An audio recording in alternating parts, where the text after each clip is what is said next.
তেলমাৰ ৰাজনীতি কৰি আছে সিহঁতক অনুৰোধ কৰিছোঁ যে আপোনালোকেও আমাক এই আন্দোলন সহযোগিতা কৰক কাৰণ ৪৭টা বছৰ সিহঁতে শাসন কৰিলে ১৫টা বছৰ পাৱাৰ পাইছিলে অসম চৰকাৰ কেন্দ্ৰীয় চৰকাৰ আৰু আমাৰ লাহৰীঘাটত কেবিনেট মন্ত্ৰী নিচিনা পদবী পোৱাৰ পিছতো আমাৰ গৰাখনীয়া হৈ থাকিল ৰাস্তা ঘাট নহ'ল স্কুল কলেজ নহ'ল আজি সায়েন্স এটা কলেজ নহ'ল ইকোনমিক কমাৰ্চ কলেজ নহ'ল আমাৰ কোনো ধৰণৰ সা সুবিধা নহ'ল অকল কংগ্ৰেছৰ আফিং খুৱাই আমাৰ কংগ্ৰেছৰ আফিং খুৱাই দল কৰি সিহঁতে ৪৭টা বছৰ শাসন কৰিলে আজি আমি প্ৰশ্ন কৰিছো তোমালোকৰ পৰিয়ালে ৪৭টা বছৰ শাসন কৰিছা তুমি এই ৪৭টা বছৰ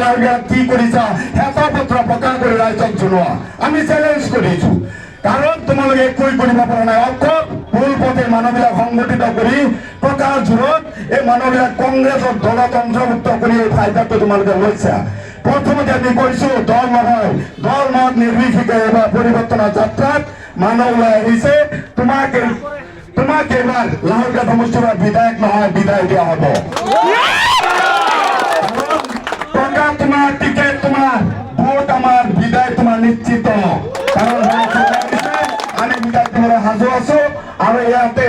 বহুত গণ্যমান্য ব্যক্তি সকল আমাৰ মাজত উপস্থিত আছে এখেতে বক্তব্য ৰাখিব বহুত কথা আছে আপোনালোকক ক'বলৈ কিন্তু বহুত সময় বহুত নেতৃত্ব ইয়াত আছে আপোনালোকক এটা অনুৰোধ কৰিছো ৯ তাৰিখত ভোট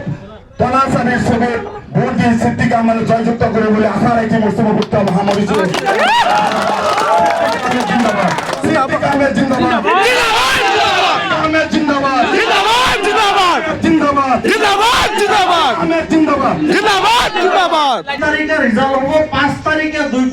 মিকলাই দিব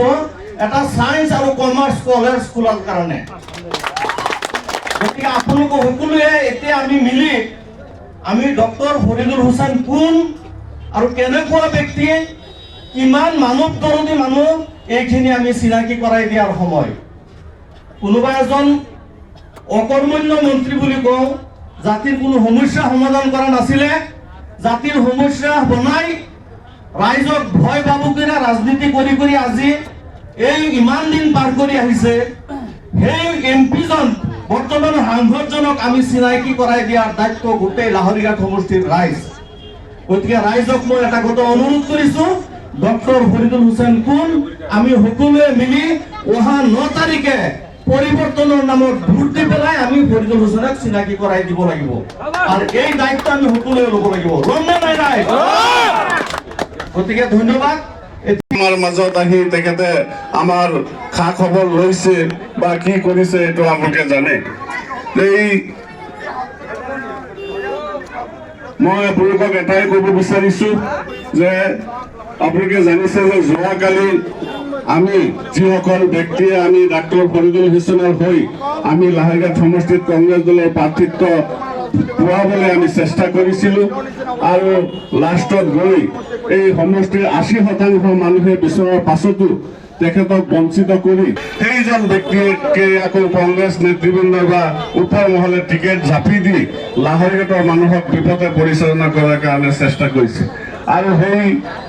কৰাৰ কাৰণেই লাহৰীঘাট সমষ্টিৰ ৮০% কংগ্ৰেছ কৰা মানুহে আজি নীৰৱে ঘৰত বহি আছে আৰু মানুহে আমাক ফুচলাই আছে কি কৰিম এতিয়া আৰু তেখেতক লাহৰীঘাটৰ পৰা বিদায় দিব পাৰো আমি সকলোৱে আপোনালোকৰ লগত হৈ আমি কেইটামান দিন কষ্ট কৰিব লাগিব আৰু এটা কথা মই আপোনালোকক জনাব বিচাৰিছো আমি শুনি আছো আৰু জানো বিগত যিকেইটা নিৰ্বাচন গৈছে এই কছাৰীগুৰি বোৱালগুৰি নাগাবান্ধ আৰু গছচলা এই ৪টা পঞ্চায়তৰ ডক্টৰ ফৰিদুল হুছেইন চিনাকি ৰাইজে তেখেতৰ দেউতা প্ৰয়াত ডাক্তৰ নজৰুল ইছলাম তেখেতক এই অঞ্চলৰ ৪টা গাঁও পঞ্চায়তে অধিক ভোট দি আহিছে প্ৰত্যেক বছৰে অধিক ভোট দি আহিছে কিন্তু আজি কি অৱস্থা আছে এইটো আপোনালোকে নিজেই জানে আমি যিটো গম পাই আছো আজিৰ দিনত এই ৪টা পঞ্চায়তত তেখেতৰ 20% মানুহৰ সমৰ্থন নাই প্ৰায় ৮০% মানুহে বিৰোধিতা কৰি আছে মই আপোনালোকক এটা কথা ক'ব বিচাৰিছো আপোনালোকে নিশ্চয় আজি আমি কিছুমান মানুহে আপোনালোকক আহি অপপ্ৰচাৰ চলাই আছে আজি লাহৰীঘাট অঞ্চল বা ভোলাগাঁও অঞ্চলত সমৰ্থন আগবঢ়াইছে তেখেতে আমাৰো বহুত এইবাৰ দলৰ পৰা ওলাই আহিছো আমি তো মই এটা কথা আপোনালোকক জনাই যাব বিচাৰিছো আমি বৰ্তমানৰ জনপ্ৰিয় নেতা আজি সিদ্দিক আহমেদৰ পূৰ্ণ মই সমৰ্থন যোৱা পঞ্চায়ত আগবঢ়াইছো নিৰ্বাচনত ৰজাগাজৰ জিলা নিৰ্বাচনত নতুন বিধায়ক ৰাজ্য পাবলৈ গৈ আছে ৰাইজে পূৰ্ণ সহযোগিতা আগবঢ়াইছে মই অলপ ভোটত হাৰিছো পদত্যাগ কৰিছে বা দল হাৰিলেও কিয় হাৰিছো এটা আপোনালোকে নিজেই জানে লোকে বিধায়কে বহুত কোটি কোটি টকা খৰচ কৰি কংগ্ৰেছ আৰু বিজেপি আইডিয়া কেনেকুৱা জানে বহুত চেষ্টা কৰি যিসকল আছে অলপ সেইসকল কংগ্ৰেছ মই হাৰি আৰু গৈছো যিসকলে নেকি হাতে মানে বহুত দুখ নাই হাৰিছো মই এইটো কাৰণে মই কোনো ক্ষেত্ৰত বিৰোধিতা কৰিছে পস্তাই থকা নাই বিজেপি চিল মাৰি দিয়ে কথা হ'ল সেইটোৱেই আজিৰ দিনত যিটো পৰিৱেশ ৰজাগাজৰ জিলা পৰিষদ এলেকাত মোক যিখিনি মানুহে ভোট দিছিল প্ৰায় ধৰক মই 18,000 ভোট পাইছোঁ আৰু 2,000 ভোট মোৰ কেঞ্চেল হৈছিল আৰু বিজয়ী যিজন কেণ্ডিডেট সেইজনে 20,000 ভোট পাইছিল এই 20,000 আৰু 18,000 38,000 আৰু সিদ্ধান্ত গ্ৰহণ এজিপি বিজেপিৰ যি 3,700 ভোট পাইছিল এজিপি বিজেপিৰ মিত্ৰজোঁটৰ প্ৰাৰ্থী এই মিলি ধৰক 42,000 ভোট আমাৰ যোৱা পঞ্চায়ত নিৰ্বাচনত কাষ্ট হৈছিল এই পঞ্চায়ত নিৰ্বাচনত 42,000 ভোট যে কাষ্ট হৈছিল ইয়াৰে মাত্ৰ 3,000 ভোট আজিৰ দিনত তেখেতৰ লগত আছে কোনখিনি মানুহ আছে মই আপোনালোকক চিনাক্তকৰণ কৰি দিছোঁ যিখিনি মানুহে এই আছিফ নাজানৰ লগত এই এনডেকাৰ কাম বা বিধায়ক পুঁজিৰ কাম কাজ কৰি তেখেতৰ লগত দিনে ৰাতিয়ে লাগি থাকে আৰু মই কংগ্ৰেছ দলৰ টিকেট পোৱাৰ পাছত যিসকল কংগ্ৰেছী মানুহে আহি এই হাৰিকেলৰ ছবিৰ লগত সহযোগ কৰি টকা পইচা দি ৰাইজক ভোটতে পৰিচালিত কৰিছিল সেই 3-4 হাজাৰ মানুহে ভোটাৰহে তাৰ লগত আছে বাকী 40,000 ভোটাৰ আজি তেখেতৰ বিৰুদ্ধে আছে মই আপোনালোকক আজি আনুষ্ঠানিকভাৱে এই অনুষ্ঠানত মই কথা দিছোঁ আমাৰ অঞ্চলৰ যিটো পৰিৱেশ এই পৰিৱেশ মতে আজি যিটো দেখা গৈছে অহা 9 তাৰিখে যিটো নিৰ্বাচন হ'ব ৰজাগাজৰ জিলা পৰিষদ এলেকাত আমাৰ